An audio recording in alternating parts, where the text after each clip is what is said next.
que este ciclo lo estamos organizando entre la colectiva XXK, Calala Fondo de Mujeres, el Observatorio del Deute en la Globalització y el Observatorio de Multinacionales en América Latina, para reflexionar sobre los fondos europeos Next Generation EU desde una perspectiva feminista. Sabéis que el seminario se componía de 2 sesiones. La primera la hicimos la semana pasada, una mirada feminista a los fondos Next Generation EU, donde explicamos qué son los fondos, cómo se están canalizando y qué implicaciones tienen en un contexto de cruce de emergencias. En el webinar de hoy, centrado en otra financiación para otra transición, lo que queremos es compartir perspectivas sobre lo que sería una fiscalidad feminista, qué recursos, qué financiación y qué redistribución necesitamos para otras transiciones y qué alternativas vemos a las colaboraciones público-privadas, que es lo que viene a fomentar los fondos europeos. Nosotras creemos, reforzando la dimensión pública y las colaboraciones público-comunitarias. Os queremos comentar que este ciclo tiene vocación de continuidad. Realmente lo que nos gustaría es generar un grupo de trabajo, de reflexión, con las que habéis estado participando y estáis interesadas, para seguir trabajando en esa mirada feminista sobre los fondos, sobre la financiación, bajo una forma que todavía está por definir. Si tenéis ideas, estaremos encantadas de escucharlas. Si no, pues después de los seminarios, pues ya veremos cómo podemos hacer este trabajo conjunto. Y bueno, os invitamos a tuitear sobre la sesión de hoy en el hashtag Fondos Europeos y Feminismo. Os explico un poco el esquema de la sesión de hoy. Hoy sí, de verdad, queremos que vosotras participéis. Entonces tenemos un primer bloque con 4 ponentes que hemos invitado, que ahora os presentaré, que van a hablar entre 12 y 15 minutos cada una, y dejamos la última hora de la sesión para un trabajo más en equipo y para debatir entre todas.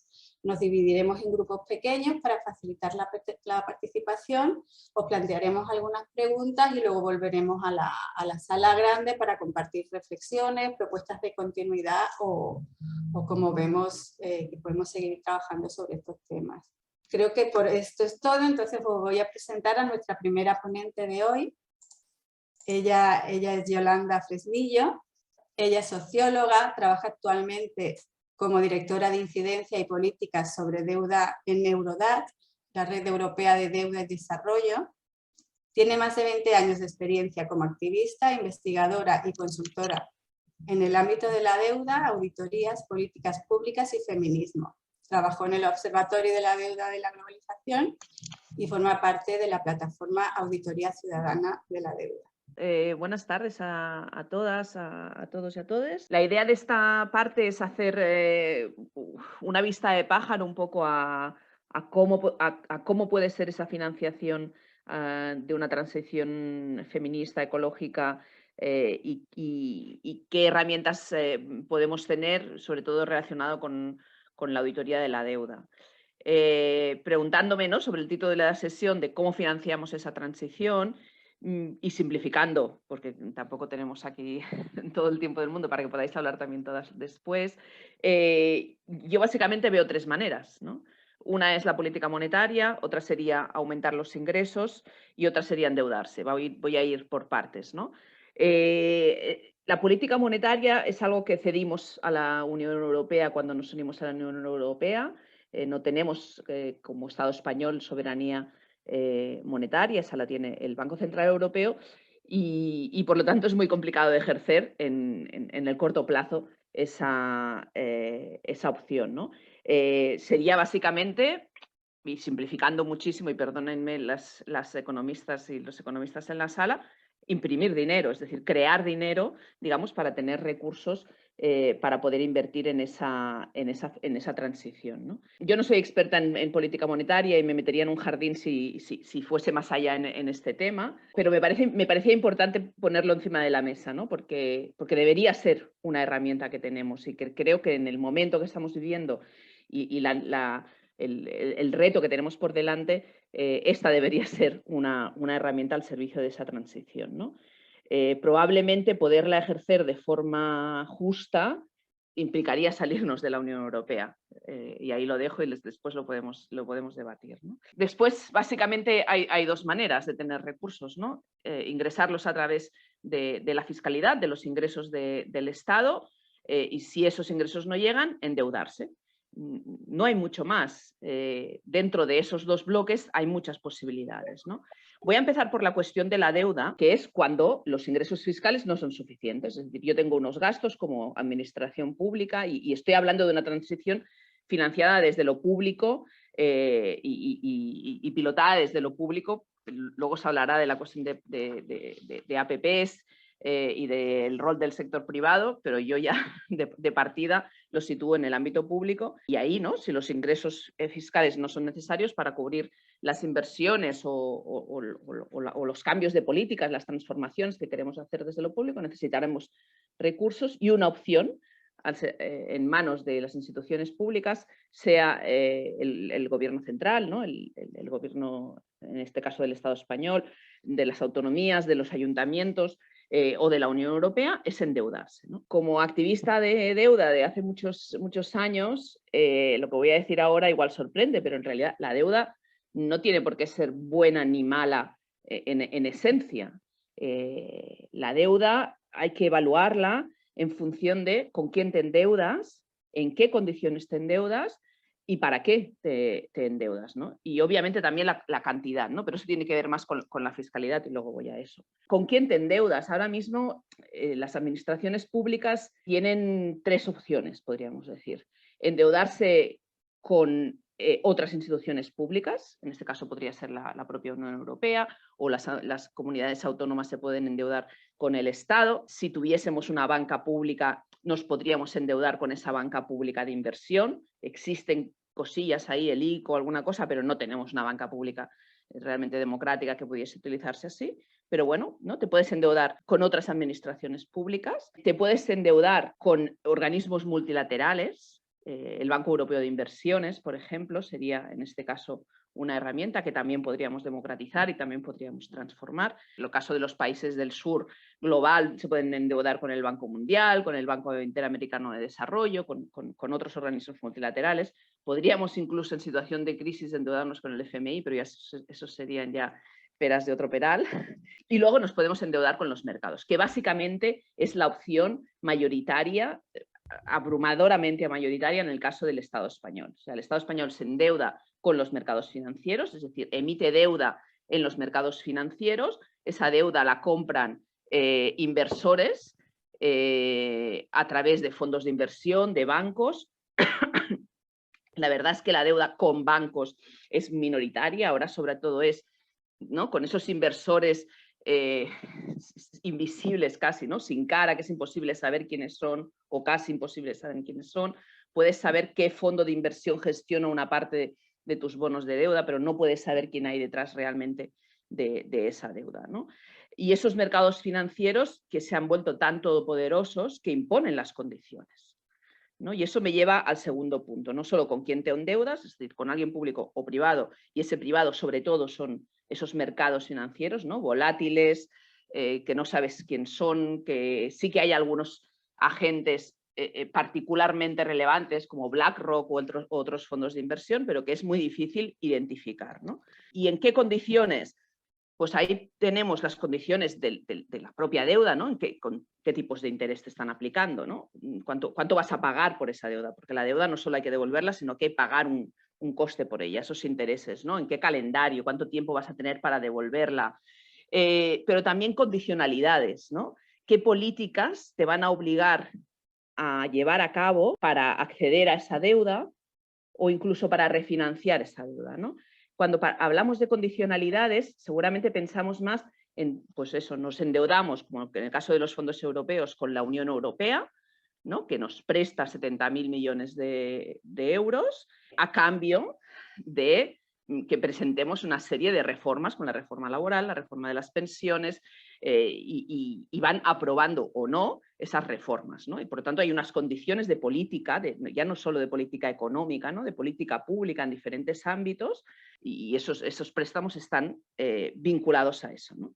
Pero es que los mercados financieros también hacen eso, de forma más sigilosa, de forma menos visible, pero si tú tienes una deuda con los mercados financieros, primero, si tú quieres emitir deuda en los mercados financieros, ¿no? Es decir, vamos a emitir bonos del tesoro a los mercados, lo haces a través de bancos o de otros agentes financieros. Si tú estás haciendo una política feminista de izquierdas realmente transformadora, primero, probablemente no te prestarán, es decir, no te comprarán la deuda. Y si te la comprarán cara, es decir, te harán pagar a altísimos tipos de interés, ¿no? Ahí juegan un rol las agencias de crédito, las agencias de rating, ¿no? Que dicen, bueno, este país tiene más riesgo o menos riesgo de devolver su deuda. Y cuando ven un país que está, digamos, haciendo política rompedora, ¿no? Transformadora, a ese país le aplican un riesgo, ¿no? Y por lo tanto ahí también hay unas condicionalidades, ¿no? Si me quiero endeudar con los mercados financieros, tengo que de alguna manera hacer unas políticas que les gusten a esos mercados financieros. Y eso también pasa cuando refinancio la deuda, porque la deuda, y eso igual también sorprende, en realidad no se acaba pagando, simplemente se acaba refinanciando. Es decir, yo emito una deuda y cuando llega el momento de pagar, lo que hago es emitir otra deuda para pagar la deuda anterior y seguir la rueda, ¿no? Y esa rueda es prácticamente infinita. Para el Estado es muy difícil desendeudarse en ese sentido, ¿no? Esa deuda que acumulamos en la crisis de 2008-2014, es muy difícil sacárnosla de encima porque en realidad la estamos refinanciando constantemente. Se está refinanciando ahora a tipos de interés bajo, pero imaginémonos que en España cambiasen, digamos, la relación de poder y hubiese un gobierno dispuesto a hacer políticas realmente transformadoras y tuviese que refinanciar esa deuda, pues probablemente no lo tendría tan fácil y ahí se rompería, ¿no? Y luego, por último, ¿para qué? ¿No? Aquí la segunda parte, digamos, de la sesión hablarán más del tema de para qué, ¿no? Claro, todo esto normalmente se nos queda muy lejos y ahí entra el rol de las auditorías, ¿no? Tanto auditorías ciudadanas como auditorías públicas o auditorías mixtas para concienciarnos de qué es lo que hay detrás de esa deuda, ¿no? Voy a dar un apunte corto de fiscalidad, que es el otro tema, ¿no? Es decir, en realidad a la deuda deberíamos acceder de forma excepcional, cuando los recursos fiscales, cuando los ingresos normales del Estado no llegan a cubrir los gastos, ¿no? Eso no es así hoy en día, ¿no? Pero esa fiscalidad debería tener una centralidad, ¿no? Cuando hablamos de fiscalidad feminista, en realidad nos estamos refiriendo a una fiscalidad que sea justa, que sea suficiente y que sea progresiva. Ahí habría muchos detalles, ¿no? Pero, por ejemplo, que los impuestos directos, es decir, los impuestos de renta, de sociedades, de patrimonio, sean realmente progresivos, no como son ahora, que son las rentas medias las que sostienen mayoritariamente esos impuestos, que en el caso de sociedades acaban siendo las pequeñas y medianas empresas las que pagan más impuestos de sociedades que las grandes multinacionales. Pensar en esos impuestos ya no solo a las grandes fortunas, sino, por ejemplo, ahora durante la pandemia se ha hablado mucho del impuesto a los beneficios excesivos, ¿no? Aquellos impuestos de aquellas empresas que ya no es que ganen más, es que se pasan de los que ganan más, ¿no? Como pues ahora mismo serían las empresas farmacéuticas o las tecnológicas durante la pandemia, ¿no? Que los impuestos indirectos en realidad sean mínimos porque son muy regresivos, ¿no? Acabamos pagando lo mismo yo que una persona migrada que incluso no esté en situación irregular, que me sale Botín, pero Botín ya está muerto, bueno, que Amancio Ortega, ¿no? Y por lo tanto es profundamente injusto, ¿no?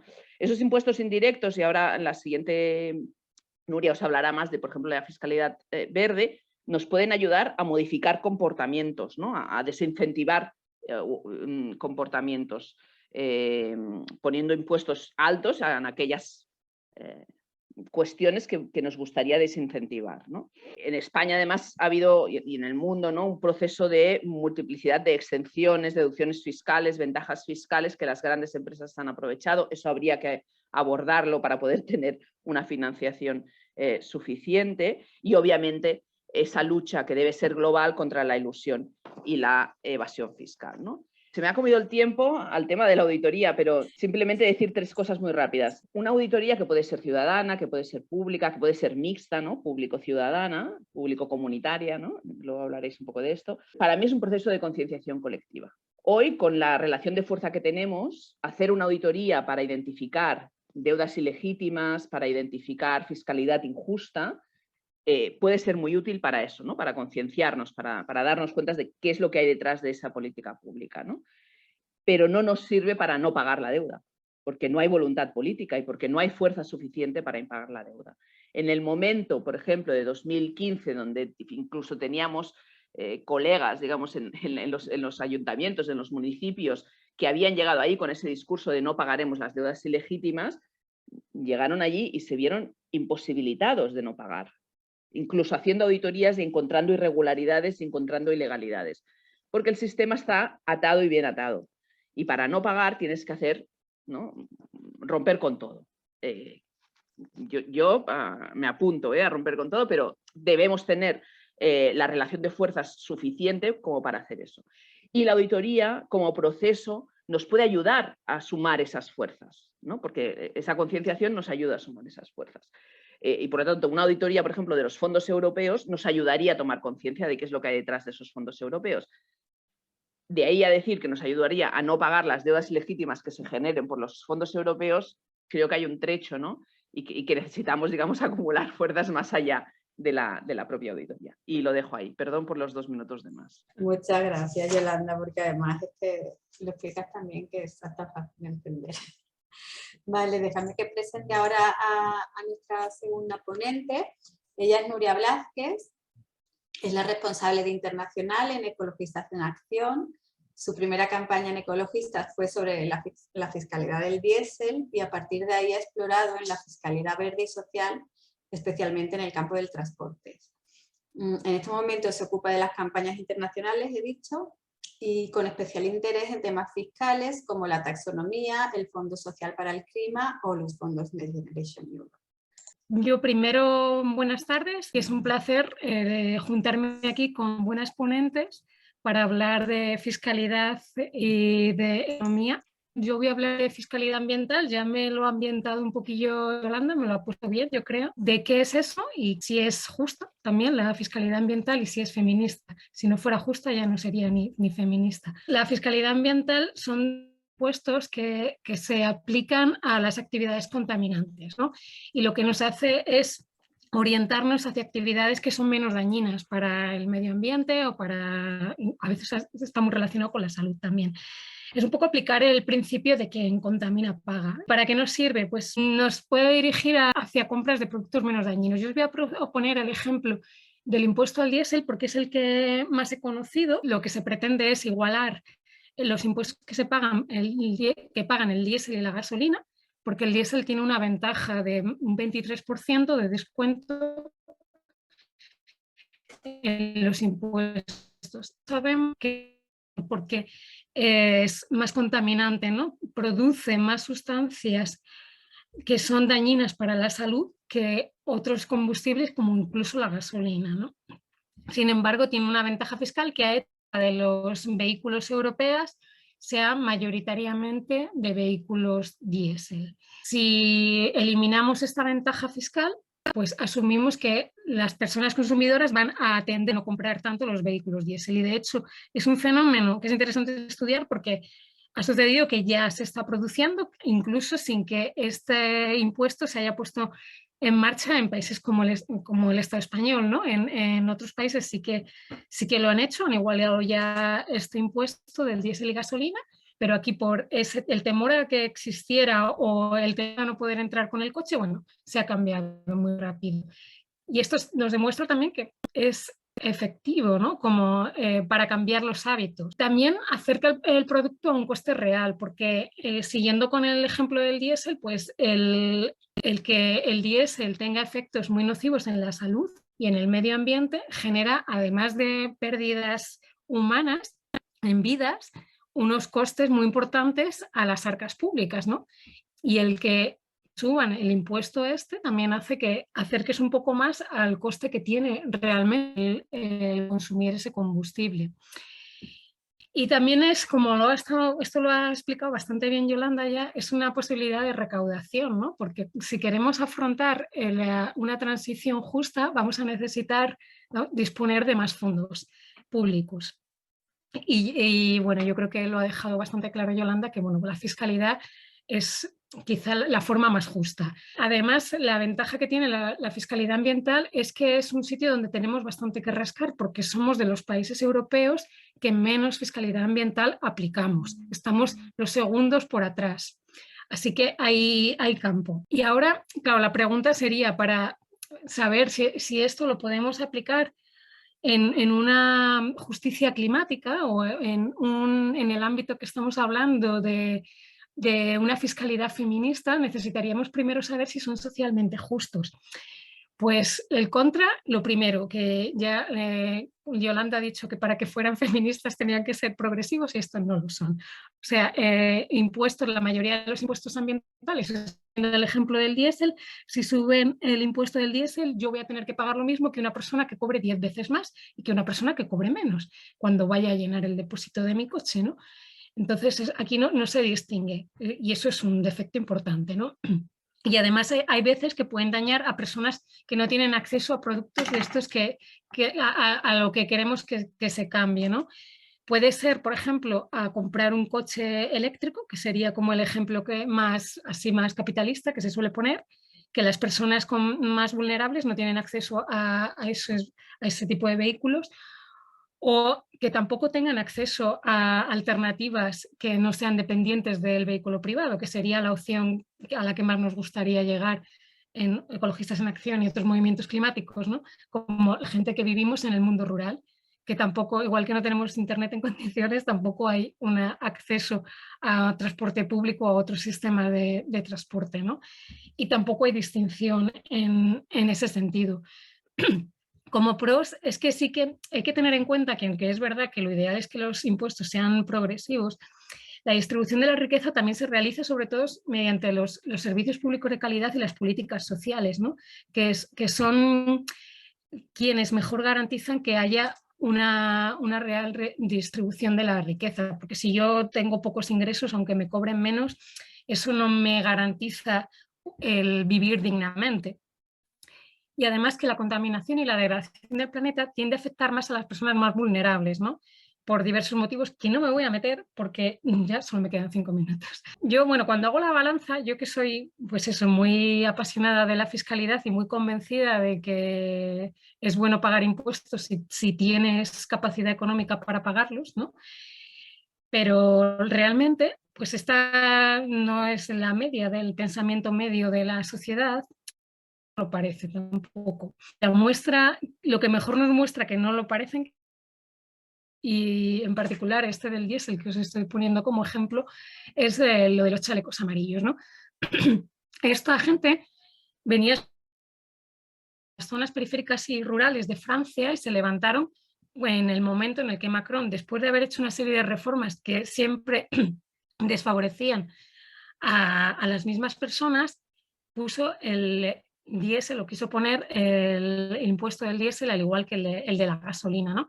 Y esta gente decía, nosotros nos tenemos que mover con los coches diésel, no tenemos capacidad para comprar otro tipo de vehículo, no tenemos transporte público ni nada y encima nos vas a repercutir a nosotros la factura, ¿no?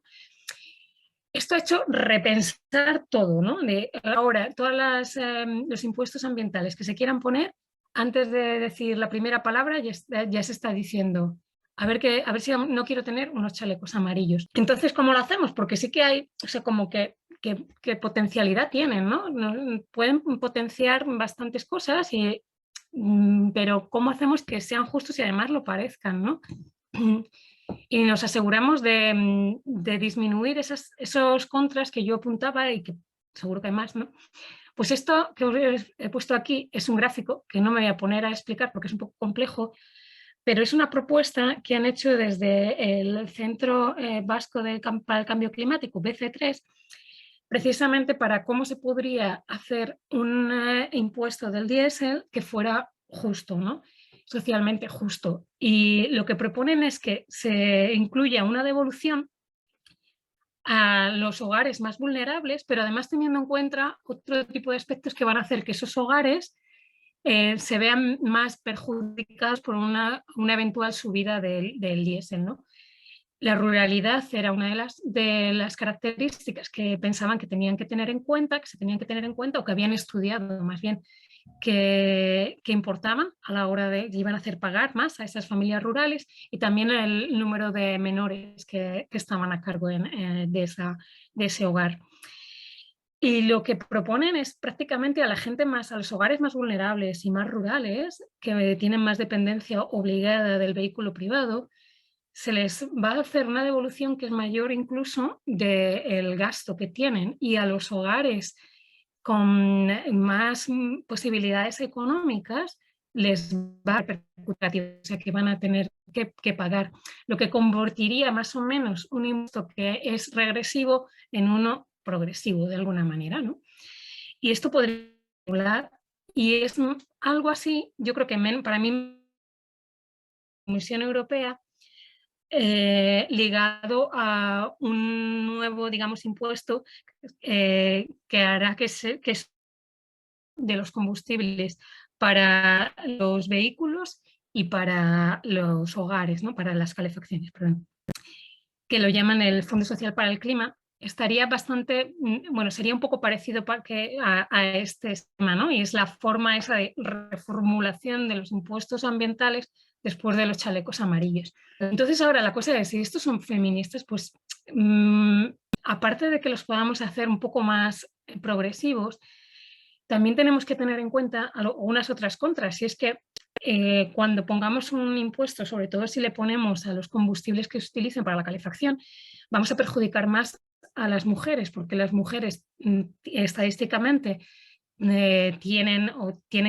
son las cabezas de la familia de hogares más vulnerables, y además hay cosas como que hay que ponerse las gafas violetas y mirarlo, y es que las mujeres tenemos unas necesidades térmicas distintas que los hombres, o sea, normalmente tenemos más sensibilidad al frío y necesitamos un poco más de calefacción, que parece una bobada, pero claro, en hogares que sean vulnerables esto puede tener consecuencias, ¿no? Necesito un poco más de calefacción y como soy mujer me tengo que aguantar y lo tengo que pagar, que no lo van a poder hacer todas, ¿no? Que lo pongo como un ejemplo de cosas que muchas veces pasan desapercibidas, pero que al final también pues producen desigualdades, ¿no? Como pros, yo también es lo mismo un poco que bueno, un poco parecido a los que ponía si eran justos, pues que los impuestos ambientales, ya me pasé, los impuestos ambientales lo que nos van a procurar son fondos que no vamos a tener que devolver a nadie para crear políticas fuertes de cuidados también, que van a necesitar nutrirse de fondos públicos probablemente. Yo creo que hoy se va a hablar de estas políticas que son necesarias, políticas feministas, ¿no? Y de colectivizar los cuidados, y de eso lo tenemos que pagar de alguna manera, y bueno, pues no sé, que yo ya he dicho que de aquí se podía tirar, ¿no? Pero no deberíamos caer en el mismo error que se ha caído con los impuestos ambientales, y que además de que puedan ser feministas y están ligados a unas políticas feministas, también lo tienen que parecer. Y eso sería o sea, que cuando lo hagamos bien, mirándolos para asegurarnos que sean feministas. Gracias, Nuria. Y gracias por ponernos ejemplos tan concretos que también nos ayudan un montón a entender qué es esto de la fiscalidad y cómo la podemos usar. Vale, ahora os presento a Maya Pérez Orozco. Ella es integrante de la colectiva XXK, Feminismos, Pensamiento y Acción, un proyecto colectivo de generación de ingresos. Ella es doctora en Economía por la Universidad Complutense de Madrid, investigadora y formadora en temas de economía y feminismo. Buenas tardes a todas. Yo me voy un poquito más para el otro lado, ¿no? Financiar, tener recursos para ir hacia dónde y sobre qué lógica. Y yo querría empezar desde la insistencia en que el mundo ya está cambiando, lo queramos o no. Es decir, que no estamos hablando tanto de poner en marcha una transición, sino de hacia dónde queremos que vaya la transición que ya está sucediendo. Desde la idea de que tiene que ir hacia un sitio radicalmente distinto al que nos llevan los fondos europeos. Y para esto querría hacer como tres puntos grandes, ¿no? El primero de ellos es que creo que una transición ecofeminista tenemos que sostenerla no sobre una lógica del crecimiento, sino sobre una lógica de la redistribución. Es decir, no se trata de que haya más para que todo el mundo acceda, sino que se trata de redistribuir lo que ya hay para que todo el mundo tenga. ¿De qué hablamos cuando hablamos de redistribución? Pues hablamos de redistribuir todo lo que está acaparado, acumulado por, en concreto, el poder corporativo. Entonces, un primer elemento fundamental de redistribución es la redistribución, por decirlo en simple, del dinero. En gran medida de lo que hemos estado hablando a través de una reforma fiscal. Pero hay que pensar más allá del dinero, porque hay más cosas que redistribuir aparte del dinero para poder financiar una transición ecofeminista. Pongo algunos ejemplos. En primer lugar, una transición ecofeminista desde una perspectiva agroecológica o de soberanía alimentaria, por ejemplo, requiere redistribuir la tierra. Entonces, no se trata de dar créditos a pequeñas iniciativas agroecológicas para que puedan pujar con una macrogranja, como las que nos hablaba el otro día Isa, por la tierra, por el territorio, sino que se trata, por ejemplo, de defender la propiedad comunal, las tierras comunales que puedan usarse por pequeñas iniciativas agroecológicas. Se trata de que la tierra no sea un libre mercado que funciona en base al criterio de quién paga más, sino en base a otros criterios, como por ejemplo, quién tiene más capacidad de aportar en un proceso de construcción de soberanía alimentaria. Desde aquí, una propuesta clave, por ejemplo, sería la reforma agraria. Redistribuimos tiempo, redistribuimos tierra. Tenemos que redistribuir también tiempos, y esto desde el feminismo lo hemos dicho mucho. Para afrontar la crisis de cuidados no se trata de generar más y más servicios que permitan externalizar los cuidados. Por ejemplo, no se trata de dar créditos a pequeños comercios para que desarrollen un software para poder vender online y que te lleven la compra a tu casa. O no se trata de generar actividades extraescolares hasta el infinito para niños porque nunca hay nadie en casa. Servicios públicos sí, pero que la gente, por ejemplo, mayor, no esté sola necesariamente en casa porque la vida no nos da para más.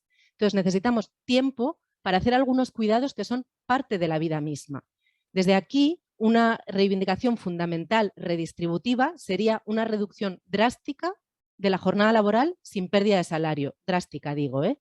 Y luego tendríamos tiempo para hacer cuidados y para pelearnos también por quién hace esos cuidados, para pelearnos en clave de género con los hombres. Entonces, redistribuir tierra, redistribuir tiempo, redistribuir conocimientos. El otro día Carmen, cuando nos contaba el PERTE y lo que está sucediendo con el sistema sanitario, nos dejaba claro el proceso de privatización del conocimiento que se está produciendo con la industria farmacéutica. Entonces, conocimientos que han sido expropiados a la naturaleza misma, que es de todas y todes, a las mujeres muchas veces, a pueblos originarios, y que se han convertido en propiedad privada con la cual se hace negocio. Y ahora vamos además a invertir más fondos públicos para que luego además tengamos que pagar un costo enorme por poder acceder a esos mismos medicamentos o esas mismas vacunas que son un proceso de privatización del conocimiento. Entonces, ¿por qué no apostar por una industria farmacéutica pública? Eso es un proceso también de redistribución. Redistribuir tierras, tiempos, conocimiento, pero redistribuir también, por ejemplo, vivienda. ¿Qué hacemos? ¿Generamos más empleo en el sector de la construcción, construyendo más casas para que la gente se pueda hipotecar? ¿O expropiamos los 3,5 millones casi de viviendas vacías que hay y generamos un parque público de vivienda en alquiler social de verdad? ¿Con qué lógica vamos a funcionar? El problema aquí, y me voy un poco a lo que decía Yolanda antes, es que tocamos hueso. Es que estamos tocando hueso de cuestiones básicas del sistema en el que vivimos, entre otras, la propiedad privada. Entonces, primer punto, lógica de redistribución más que lógica del crecimiento. Segundo, y con estos recursos que quitemos al poder corporativo, tiempos, tierras, conocimientos, dinero, viviendas, etcétera, ¿qué hacemos con ello? Y lo que planteamos es un proceso de transición de la actual matriz socioeconómica, que es una matriz productiva que podríamos decir es insostenible medioambientalmente e injusta en clave social, que tiene la forma del iceberg que nos comentaba el otro día Isa, con el poder corporativo arriba que impone las condiciones, su lógica del crecimiento y la acumulación a todo el resto, de ahí hacia una matriz reproductiva, la llamaría yo más que productiva, que sea sostenible medioambientalmente y que sea socialmente justa y donde el eje vertebrador no sea el ánimo de lucro, sino la responsabilidad compartida de, decimos, sostener la vida, ¿no? Entonces, esta nueva matriz nos la imaginamos más en clave de funcionamiento de espiral. Ahora voy a ello. Para hacer este avance, diríamos que hay que reajustar la matriz que tenemos al menos en 3 dimensiones. Primero, un reajuste de quiénes son los actores que protagonizan nuestro sistema socioeconómico.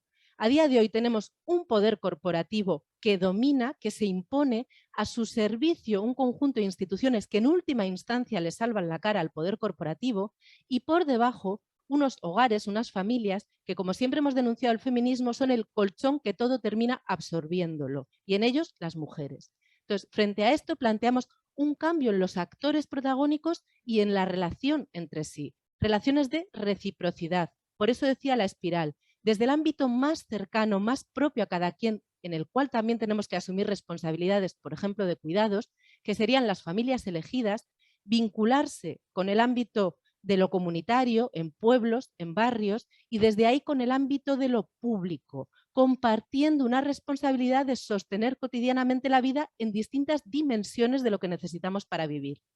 Esto implica, entre otras cosas, una apuesta muy fuerte por la economía social solidaria transformadora.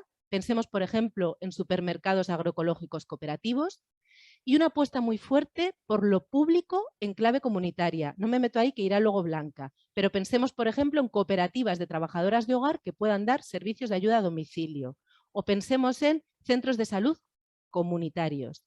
Entonces, reajuste de actores. Segundo, reajuste de sectores.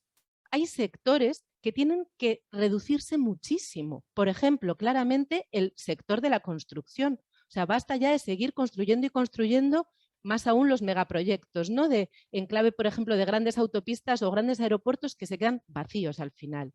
Hay que reducir, por ejemplo, también el sector de la gran industria. Por ejemplo, no se trata de hacer ahora una apuesta porque crezca un montón la industria del automóvil eléctrico. Se trata de apostar por otros sectores que son los que son de verdad esenciales para la vida. Y ahí están los 3 de los que hablamos el otro día. El sector de cuidados, el sector de alimentación, el sector sanitario. Ahora bien, generar empleos aquí, aumentar estos sectores al mismo tiempo que hablamos de las condiciones laborales en estos sectores, que es algo que en el debate sobre los fondos siempre se obvia. No se quiere hablar de condiciones laborales. Y nos vincula con el tercer proceso de reajuste, que yo diría. Hay que reajustar la relación entre lo que podríamos llamar son los factores de producción. Es decir, si pensamos que para generar algo que necesitamos para vivir tenemos que usar tecnología, trabajo humano y al final trocito de planeta. Necesitamos materia, necesitamos energía, generamos residuos. Pues bien, la narrativa que nos viene, y en concreto con los fondos y el capitalismo verde digital que tienen detrás, es la de que lo tecnológico, por decirlo de alguna manera, lo puede todo en última instancia. Casi que nos dibuja una especie de mundo utópico donde podemos terminar trabajando 2 horas al día en un planeta lleno de aire limpio. El otro día ya vimos más bien que nos apuntan hacia un futuro mucho más distópico, ¿no? Y entre otras cosas, esto implica que tenemos que decir fuerte que toda tecnología tiene materia detrás. Esto lo plantea con fuerza el ecofeminismo. Tiene materia en el sentido de que hay planeta, que un ordenador tiene una batería de coltán que se saca de algún lugar y consume una cantidad ingente de energía que por algún lado se genera. Pero tiene también trabajo humano, desde las minas de coltán, hasta ensamblar los propios ordenadores o limpiarlos o cuidar a quien luego va a estar trabajando en el ordenador. Entonces, pensemos en la materia, en el trabajo humano y de la naturaleza que está detrás y pongamos a la tecnología en su sitio. La tecnología no nos salva. La tecnología es un apoyo para el proceso básico de trabajo humano y de trabajo de la naturaleza. En este sentido, por ejemplo, tenemos que pensar formas de organizar los cuidados totalmente distintas a las que nos están llevando los fondos, donde lo tecnológico se convierte en lo fundamental. No pasa nada porque la gente mayor esté sola todo el día porque está controlada remotamente si le pasa algo. No pasa nada, digamos, no se trata de organizar más eficientemente el tiempo de trabajo de las trabajadoras de ayuda a domicilio mediante un nuevo software supermoderno, sino de dar más tiempo para que hagan su trabajo en condiciones, porque los cuidados son otra cosa y no un proceso maquinario, ¿no? Y esto de nuevo nos lleva a hablar de condiciones laborales y de cuáles son los trabajos esenciales, es decir, de debates que son los que se están intentando obviar en este proceso. Por tanto, un reajuste de la matriz productiva en clave de qué actores la protagonizan, qué sectores la componen y cuál es la relación entre los factores de producción y en qué sitio ponemos la tecnología, el trabajo humano y, digamos, el planeta que está detrás. Y el tercer elemento que quería señalar es que para todo esto necesitamos lo que podríamos llamar medidas de transición, es decir, que nos permitan ir avanzando en esta línea al mismo tiempo que responden a las urgencias. ¿Cómo podemos elegir, por decirlo de alguna manera, qué políticas queremos? Yo voy a lanzar para el debate 4 criterios que creo podrían ser fundamentales. Primero, políticas que nos ayuden no a darnos dinero a la gente para que individualmente vayamos al mercado y compremos en un contexto de mercantilización de la vida y de privatización de los medios de reproducción de la vida, sino un proceso de desmercantilizar y colectivizar la resolución de nuestras necesidades vitales. Entonces, frente, por ejemplo, a que tengamos dinero para pagarnos un seguro privado de salud, seguir haciendo una defensa de la sanidad pública y en concreto de la atención primaria, que está siendo especialmente atacada y está siendo punta de lanza de la privatización de la salud. Privatizo el diagnóstico de salud y luego me voy a que, hoy por hoy, y luego me voy a que el tratamiento me lo den en la pública, que todavía creo en ello. Pues entonces, una defensa, por ejemplo, absolutamente férrea de lo público en esta clave, público comunitario, como luego Blanca dirá.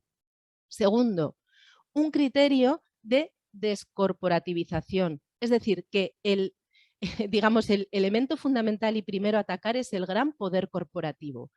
Y uno de los ámbitos fundamentales donde tenemos que dar esta pelea también está ahí en los fondos, el otro día lo veíamos, y es esa generación ingente de Big Data que están siendo un enorme nicho de negocio para las grandes empresas, que se están privatizando de una manera prácticamente gratuita. Todos los que estamos generando ya y los que vamos a generar con el proceso de digitalización de la salud y de generación de un montón de servicios de cuidados digitalizados también, por ejemplo. Entonces, frente a la apropiación privada de estos Big Data, ¿por qué no pensar en clave de un banco público de datos, de un monopolio público-privado de datos, público-comunitario, perdón, de datos, que nos ayude a usarlos para de verdad mejorar ese funcionamiento de la matriz productiva y no para que hagan negocio? Entonces, un segundo criterio de descorporativización. Un tercer criterio de relocalización. Es decir, frente a seguir apostando por grandes cadenas globales cada vez más lejanas y cada vez más complejas, que además de ser insostenibles medioambientalmente, es que son profundamente antidemocráticas porque es imposible incidir en ellas porque no entendemos nada, hacer una apuesta por un proceso de relocalización, de acercamiento, de circuitos económicos más sencillos y más arraigados al territorio. En este sentido, por ejemplo, frente a una apuesta por grandes superficies de distribución de alimentos, donde se venden cosas producidas en la otra punta del mundo y funcionando en base a una cadena alimentaria que la dominan las grandes distribuidoras globales, como nos contaba Isa el otro día, pues una apuesta por el comercio de cercanía, por los mercados locales, donde se vendan productos locales también, ¿no? Entonces, entre otras cosas, todas las propuestas de la soberanía alimentaria irían en esta línea. Y un último criterio que desde aquí en Euskal Herria, que a la madre tierra se le llama amalurra, decíamos de amalurrización, por decirlo de alguna manera, de hacer las paces con el planeta, reduciendo la materia que usamos, la energía que usamos y los residuos que generamos. Entonces, esto es fundamental para cualquier política que pongamos en marcha e implica, por ejemplo, que no se trata de apostar por el vehículo eléctrico frente al vehículo ni de gasolina ni de diésel. Entonces, venga a producir nuevos coches porque ahora van a ser eléctricos y parece que la electricidad viene de la nada, sino se trata de hacer otras apuestas como el transporte público, como la bicicleta o como generar otras ciudades donde necesitemos movernos menos porque tengamos la vida despiezada a media hora como mínimo de distancia cada cosa. El curro, la escuela, la zona comercial, la zona de ocio. Entonces, estos 4 criterios como fundamentales para poder decidir medidas de transición. En definitiva, creo que es fundamental frenar la lógica del crecimiento que está tras los fondos. La izquierda nos dice que los fondos no van a ser deuda que se traduzca en recortes porque los vamos a poder pagar vía aumento de la fiscalidad porque vamos a crecer. Entonces, ni es tan claro eso de que vayamos a crecer, pero en este debate no me querría meter, ni sobre todo lo queremos, porque es crecer una economía que no está al servicio de la vida. Entonces, el crecimiento no es deseable. Frente al crecimiento, vuelvo, idea de redistribución para una transición en otras claves radicalmente distintas a las que estamos yendo a día de hoy.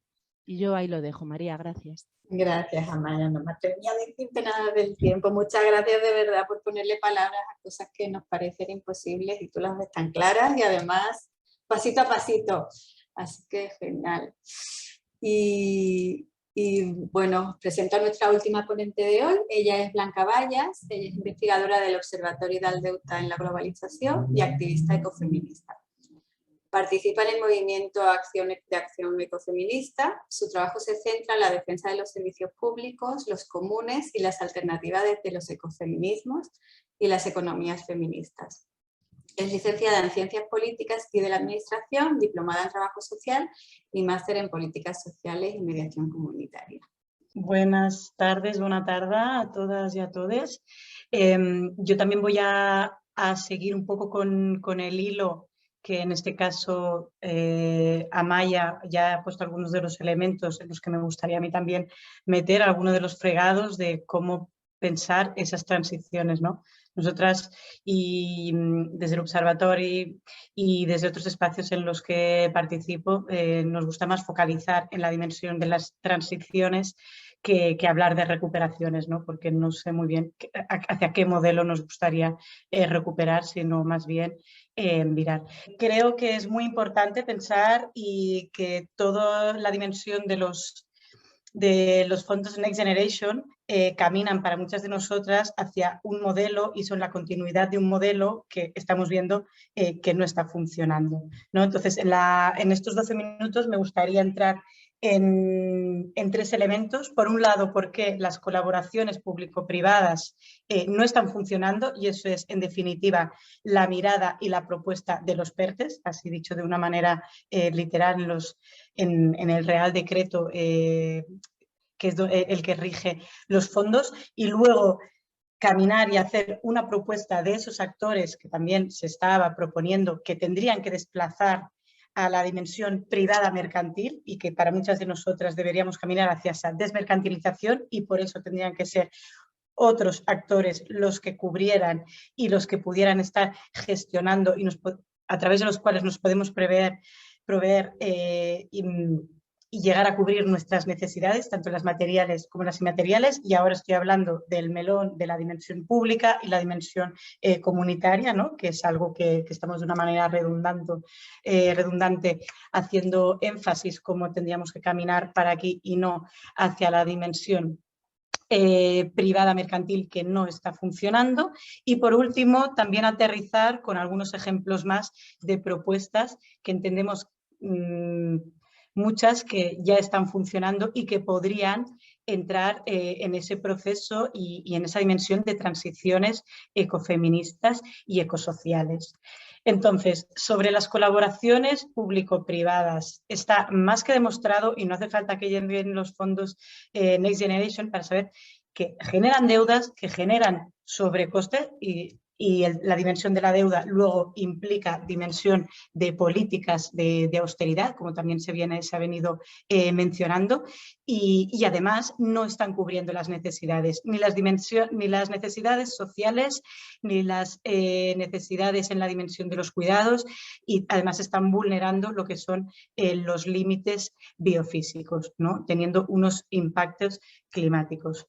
Es importante tener en cuenta que estamos en una dimensión de colapsos, en una dimensión de emergencias, ¿no? De nuevo, social, de cuidados, climática, en realidad civilizatoria, y estamos viendo que la dimensión de las colaboraciones público-privadas, que también ha sido la alternativa, por ejemplo, y está siendo la alternativa durante la gestión de la pandemia y antes de los fondos, tampoco ha funcionado. Los contratos de emergencia que se han llevado a cabo, puedo poner un ejemplo. En Cataluña se externalizaron la dimensión de los rastreadores de los casos COVID a través de una constructora, ¿no? Entonces tenemos una atención primaria que puede estar y que está funcionando, pero se desplaza ese dinero a través de la colaboración público-privada en dimensiones de grandes empresas y, como estaba comentando Maya, a través de la dimensión y bajo el funcionamiento del poder corporativo. En ese sentido, creemos que hay que abrir la mirada y entender que es mucho más complejo que qué es la apuesta de los fondos Next Generation, sino que tenemos que hacer un golpe sobre la mesa y creemos que es importante caminar hacia transiciones donde efectivamente, yo siguiendo también lo que se ha mencionado ahora hace un momento, la dimensión de la redistribución y la dimensión del decrecimiento. Entonces, dedicar los tiempos y dedicar el trabajo a otras dimensiones, a los que se ha demostrado que son los trabajos socialmente necesarios, a los cuidados que se necesitan, a la dimensión de salud, a la dimensión de la educación, a la energía, a poder acceder a agua, a recursos y a cubrir necesidades, pero no en una dimensión mercantilizada, sino en una dimensión de poder satisfacer las necesidades, que no es el prisma bajo el cual rige en el sistema capitalista y el modelo neoliberal. Por tanto, entender esa dimensión de la interdependencia y de la ecodependencia, y en ese sentido entender que observando ese iceberg tenemos que poner los esfuerzos y la redistribución del trabajo para poner más énfasis a lo que sí que sostiene la vida y no a lo que destruye la vida, tanto la humana como la del planeta. Y en ese sentido también romper, como en realidad también ha comentado Amaya, romper con esas cadenas globales. Las cadenas globales ya se están rompiendo. No paramos de ver durante los últimos meses noticias sobre cómo no están llegando los materiales necesarios para mantener el sistema de vida que en una dimensión occidental necesitamos. El decrecimiento va a llegar, lo que pasa es que podemos organizarnos para ello, o va a llegar y va a ser de una manera que no necesariamente va a ser la que nos gustaría. Por tanto, romper con esas cadenas globales, tanto las reproductivas como la de materiales y recursos, y por eso hablamos de romper con cadenas globales de cuidados, pero también con las cadenas globales de cómo llega la alimentación o cómo llega la energía, que por cierto genera un extractivismo en las poblaciones del sur y también genera un extractivismo en ciudades occidentales sobre la dimensión rural, pero ni siquiera se ve cubierta el acceso, bueno, además de que es una dimensión profundamente injusta, porque saca los recursos de las poblaciones en origen, ni siquiera vemos cubiertas nuestras necesidades en los espacios donde acaban llegando, ¿no? Y por eso tenemos sociedades con pobreza energética, lo cual es una realidad. La propuesta, si en la dimensión de desmercantilizar esos bienes y servicios, se abre el melón, como decía, de las propuestas comunitarias y públicas. Yo creo que también hay que romper con la idea de que tenga que ser monetarizado y hay que pensar en una dimensión de los comunes, de las soberanías, de poder acceder y poder decidir sobre los recursos, como decía antes, no como bienes para la venta, sino para poder cubrir necesidades, y eso es muy importante para llegar a la dimensión de la suficiencia y no para concentrar capital en pocas manos, en los oligopolios y en pocas empresas multinacionales, y caminar también hacia la propuesta de los derechos colectivos. Podemos hablar del derecho colectivo al agua o del derecho colectivo a los cuidados, o se puede extrapolar al conjunto de necesidades básicas. Pero al final hablar de la fuerza de hablar de derechos colectivos o de soberanías pasa por relocalizar, por territorializar, por tomar decisiones sobre esos recursos y al final sobre redistribuir, ¿no? Es decir, pasa por tener un compromiso colectivo y que tengamos, como decía, un compromiso de encargarnos de esos recursos siempre en equilibrio con la dimensión ecológica, con los límites biofísicos. Y todo eso se puede hacer, y en parte ya se está haciendo, a través de lo que se pueden llamar colaboraciones público-comunitarias, se puede hacer a través de remunicipalización se puede hacer a través de empresas públicas participadas, pero rompiendo con una lógica del crecimiento, sino partiendo de la lógica de satisfacción de necesidades. Y para eso es mucho más fácil hacerlo a un nivel de barrio, a un nivel más inmediato, a un nivel geográfico, a un nivel también de toma de decisiones desde los propios pueblos en la dimensión rural, ¿no? Las urbanistas feministas hablan, por ejemplo, de la ciudad de los 15 minutos, ¿no? Poder satisfacer nuestras necesidades en un radio de ir caminando, como digo, en 15 minutos. Sobre las propuestas que decimos que ya están funcionando y que se pueden repensar, y que creo que es muy importante escuchar lo que ya está pasando desde diferentes territorios y que son lógicas de ruptura con esa dimensión mercantilizada, son, por ejemplo, en la dimensión de la soberanía energética, las comunidades energéticas locales, que al final también es la colaboración entre actores públicos y comunitarios para poder proveer de energía. La energía es una dimensión muy paradigmática del sistema capitalista porque genera mucha concentración a través de los oligopolios. Somos extremadamente dependientes, y ahora puedo hablar por ejemplo, de las ciudades occidentales, somos extremadamente dependientes de la energía que vienen de poblaciones del sur, pero también de la dimensión más rural. Hay que repensarla también desde la dimensión de la energía y de las energías renovables, pero no para el crecimiento, no pensando que vamos a poder cubrir de la misma manera que lo que hace desde la energía fósil, sino mucho más centrada de nuevo en la real demanda.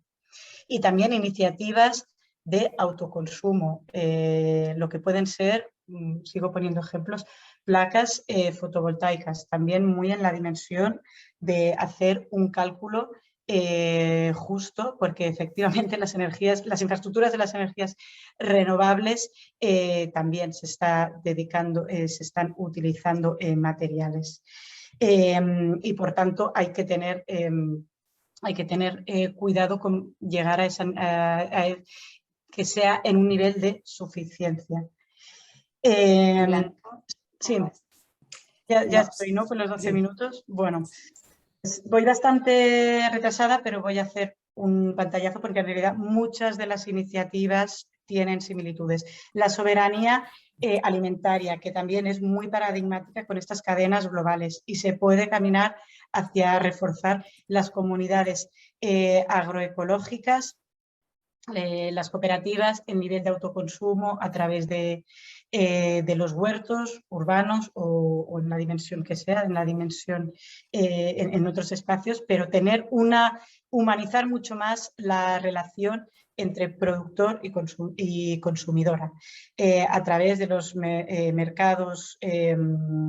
mercados campesinos que puedan haber, también a través de supermercados cooperativos. En la dimensión del agua, acceso al agua, también comunidades hídricas locales, que es, como haciendo paralelismo con las comunidades energéticas locales, también están existiendo propuestas desde allá. La propuesta de la remunicipalización ha sido el servicio más remunicipalizado en el Estado español. En realidad, el agua, existen posibilidades, pero siempre luchando contra esas empresas transnacionales como pueden ser Agbar o etcétera.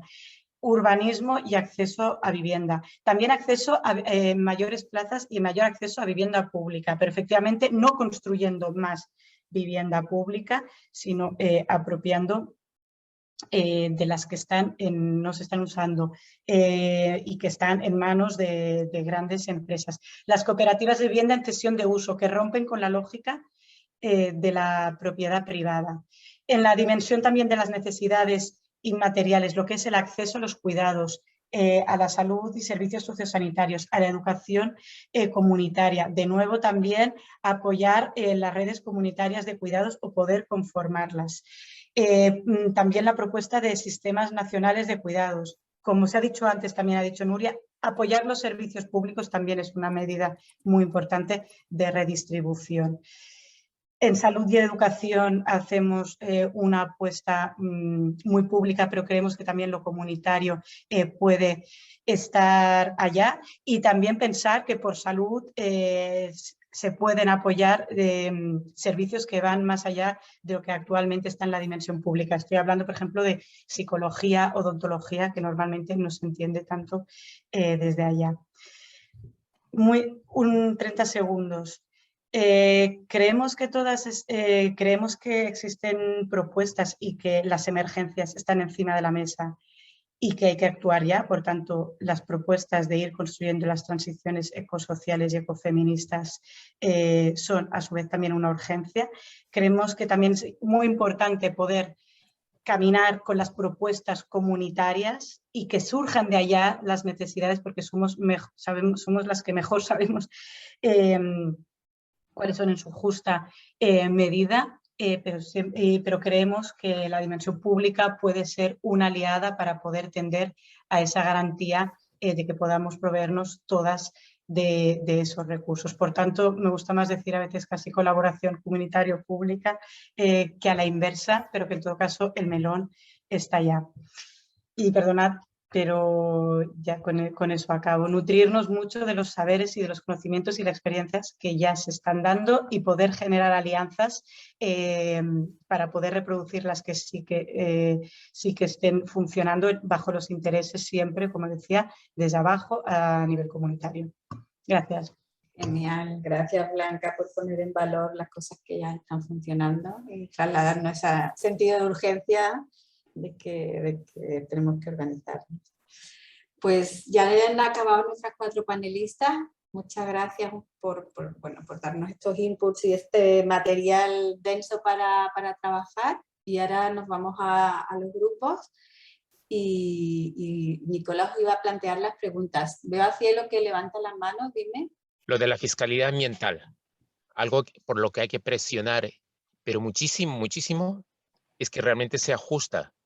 Vale. Porque quien contamina paga, pero por ejemplo en el caso de Repsol en Perú, se han ido de rositas con 120.000. Vale, perdona que te corte, perdona, pero te animo a que lo compartas en los grupos. Vamos a hacer grupos donde vamos a poder reflexionar de lo que hemos escuchado en pequeños espacios y así no nos tomamos el tiempo de todas y podemos llegar a las 8:30 que queremos cerrar puntuales. ¿Te importa esperarte? Solo una aportación más. Lo de los alimentos. Yo soy ingeniero en tecnología de alimentos y no es cierto que haya que crecer en ese sentido. Lo que hay que puntualizar es que se crezca en la alimentación de origen orgánico, pero alimentos hay de sobra. Genial, gracias. Vale, Nicola, ¿quieres tú dar paso a los grupos? Pues yo soy Nicola del ODG y os explico brevemente ahora la dinámica de esa segunda parte que es nuestro trabajo en grupos. El objetivo ahora es básicamente debatir, ¿no? Poner en común, intercambiar las ideas relacionadas con el objetivo del todo el ciclo que habíamos puesto, que era trabajar y profundizar en la crítica integral feminista de los fondos Next Generation EU. Y para esto ahora Laura nos va a poner en 3 grupos. Os reparte de manera aleatoriamente y una vez cuando estáis en el grupo tenéis un pad donde una persona que decidís va a apuntar las ideas o las ideas principales que salen en el debate de grupo. Y no solo habrá una persona que tendríais que dar ese rol, sino también necesitamos 2 otros roles.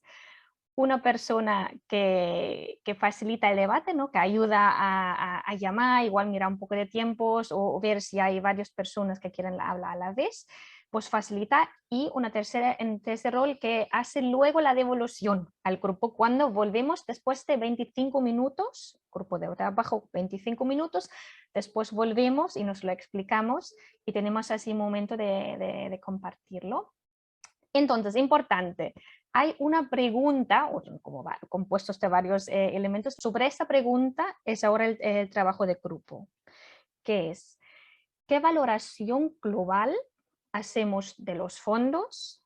¿Pueden ser interesantes para la puesta en marcha de una transición feminista o necesitamos otras vías de financiación y otras herramientas? ¿Cuáles podrían ser? ¿Vale? Es una pregunta bastante compleja, pero bueno, conecta bastante con con la sesión de la semana pasada y con esta lo que hemos escuchado hoy. Hola, ¿hemos llegado todas? Sí, perfecto. Pues espero que habéis tenido un buen debate y que han salido buenas ideas, que os invito ahora a ponerlo en común. Primer grupito, por favor, adelante. Bueno, por una parte veíamos como que coincidíamos todas, ¿no?, en que habría que de alguna manera articular la actuación o la lucha para cambiar la actual orientación de los fondos, porque coincidíamos todas en que tal y como están planteados, resultaba imposible prácticamente aprovecharlos para avanzar en esa transición que estábamos comentando, ¿no? Decíamos, por una parte se señalaba la necesidad de luchar a nivel político, a otros niveles, que no fuera a nivel estatal, pero también veíamos el poco margen real que hay para incidir a estos niveles, ¿no?, al autonómico o al municipal desde el ámbito político. Veíamos también que los fondos se quedan centralizados en los poderes políticos mayoritarios, la falta de una conciencia crítica por parte de la ciudadanía y por parte de las organizaciones, y en ese sentido veíamos la necesidad, ¿no?, de fomentar o de incrementar el rol educativo pedagógico para que lleguen todo el pastel, ¿no?, que tenemos encima, porque hay poca información sobre el tema y pensábamos que era una cuestión sobre la que trabajar. Veíamos también el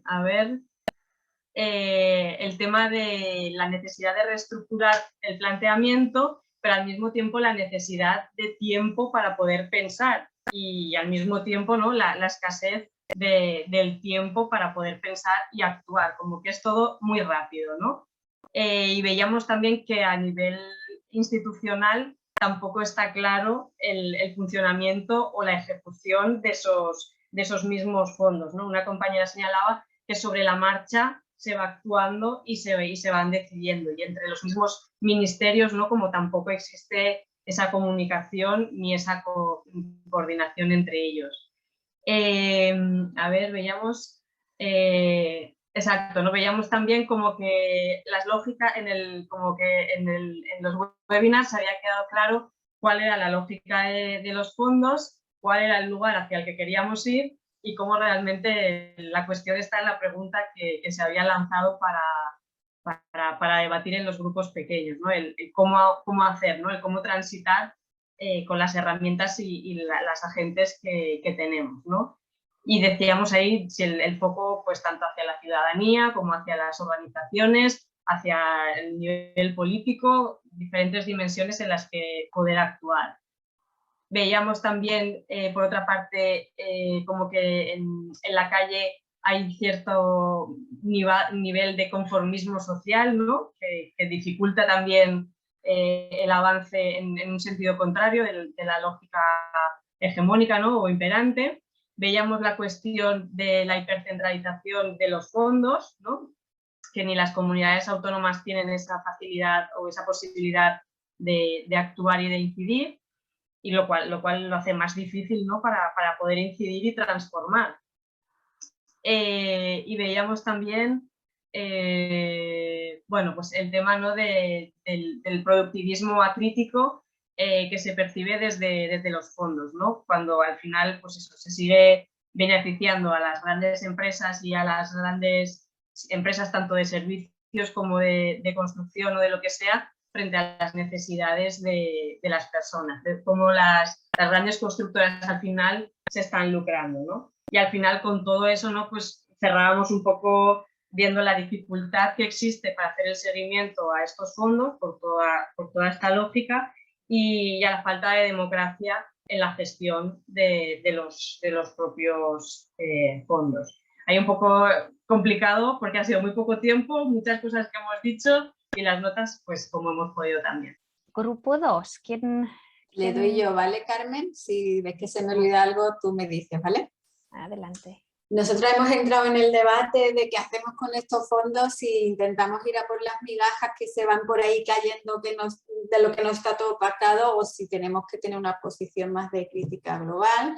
Hemos hablado de cómo se están gestionando y de cómo conocemos casos y ejemplos. Julia, que trabaja en la Generalitat Valenciana, nos ha convertido en ejemplo de que todo se está moviendo muy rápido, que la administración tiene que ejecutar los fondos rápido y que se toman decisiones casi sin pensar y sin pensar estratégicamente. Y nos preguntábamos que si eso es así por la rapidez o que es así porque es como están pensados los fondos y que ingenuas somos de pensar que iba a ser de otra manera. Luego también nos hemos planteado que realmente, tal y como por esta misma velocidad, quizá ya nuestra capacidad de incidir en los fondos ya no fue, ya fue. O sea, los fondos están decididos, las colaboraciones público-privadas están pactadas y el dinero está para ejecutarse, y eso tiene muy poco margen de maniobra, y qué tan efectivo sería centrarnos en ponernos a intentar cambiar eso. Y sin embargo hablábamos de intentar crear una agenda feminista que hable de estos temas, pues de economía, de fiscalidad, de deuda global, pero un poco saliendo del marco, ¿no?, de Next Generation Europe y con una propuesta concreta. Y Nuria nos compartía una iniciativa que no me has dicho de quién, pero que bueno, se supone que viene un pacto, una nueva reforma de fiscalidad en Europa, e intentar incidir hacia ahí ahora que la reforma todavía no está ni pensada, ¿no?, y trabajar un poco más proactivamente.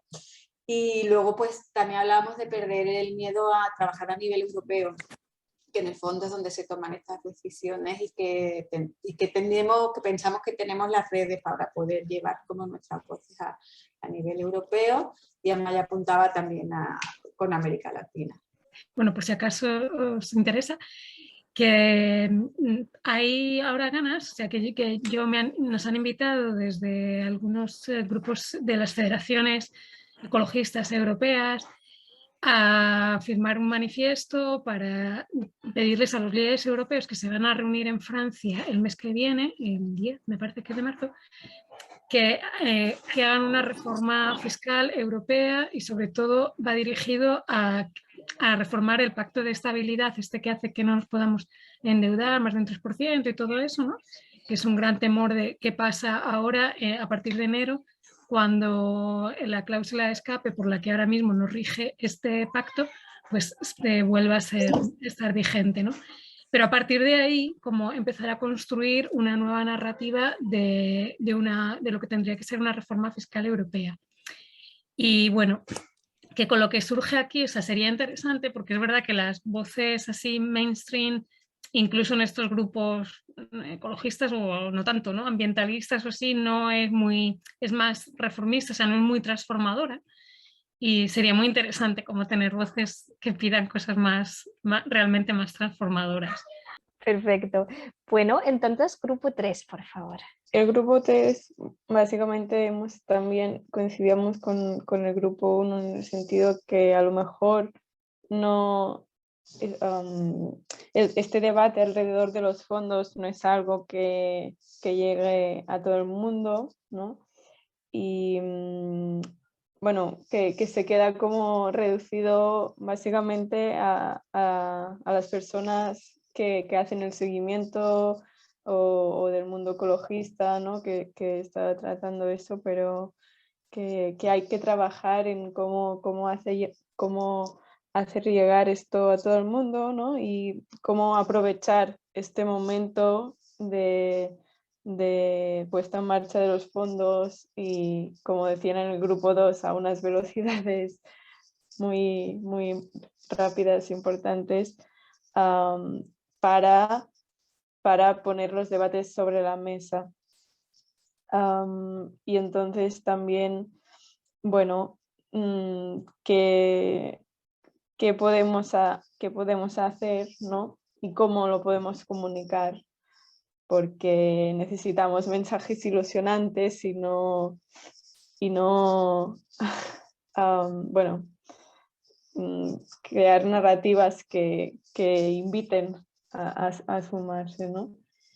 Y después también pues hemos hablado, como ya se ha tratado a lo largo de los webinars, ¿no? de la importancia de tejer alianzas entre distintas organizaciones, entre asociaciones de vecinas, y también dar a conocer a nuestro alrededor qué hay detrás de estas palabras de transición verde, transición digital, ¿no? ¿Qué significa y qué es para nosotras una transición justa?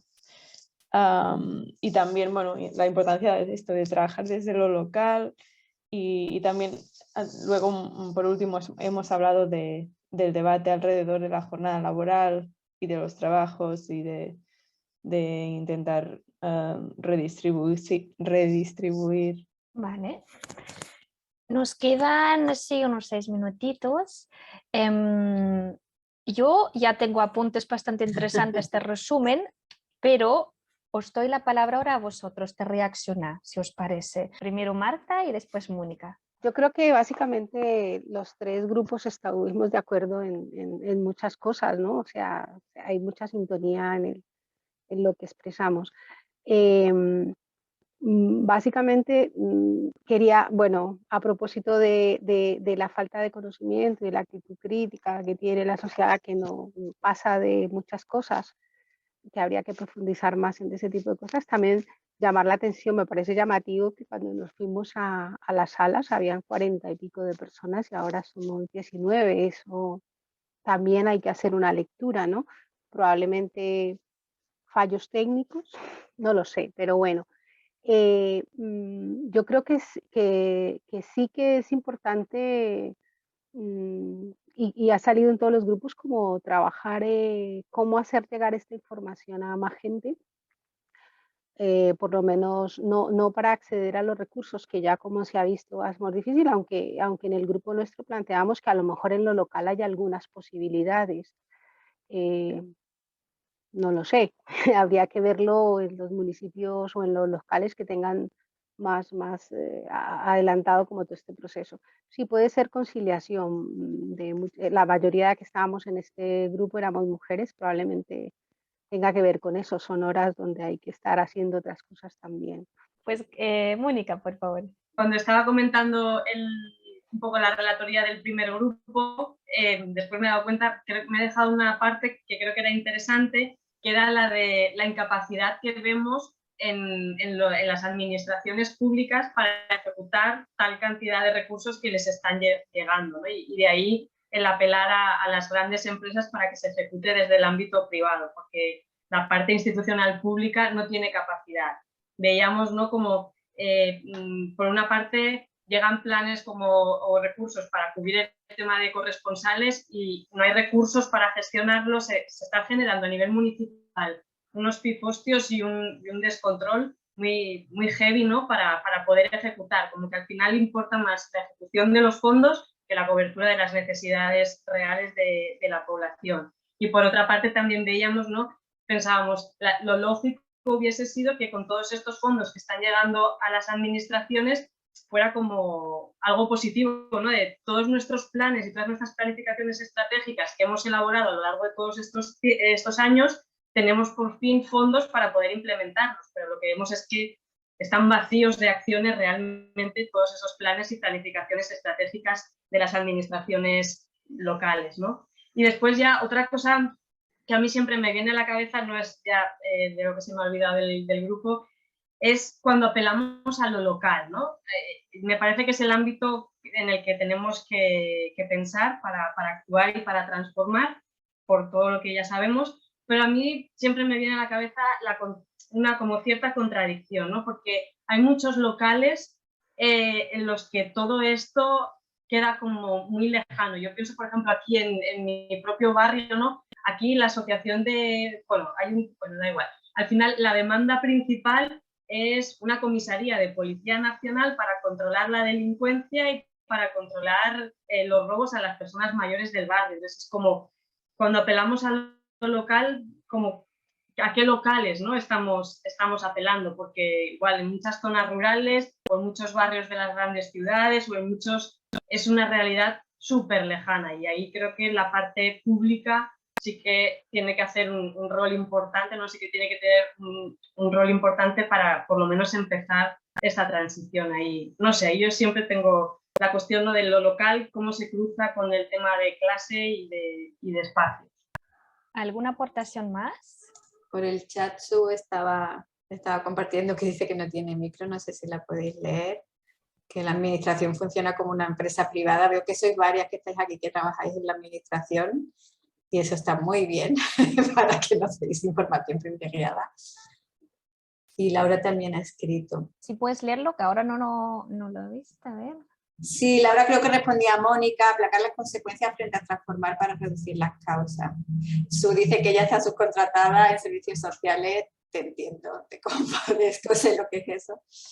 Y Blanca también había escrito. Sí, no, que me parecía muy interesante, también justo lo que ha salido en el grupo en el que estaba, cómo efectivamente llega todo este dinero y es como, ostras, no había un diagnóstico desde la dimensión pública y de toda la falta de recursos que había para poder implementar y que efectivamente ha sido una canalización directa a través de las colaboraciones público-privadas. Obviamente eso no es casualidad, sino que es una lógica pues completamente instaurada, muy estructural, ¿no? Y es algo que se viene construyendo desde hace décadas y bueno, creo que efectivamente es más por interés o por falta de voluntad, en este caso, que no se dediquen los fondos o no apuesten por otra dimensión, ¿no? Como puede ser la comunitaria y la pública.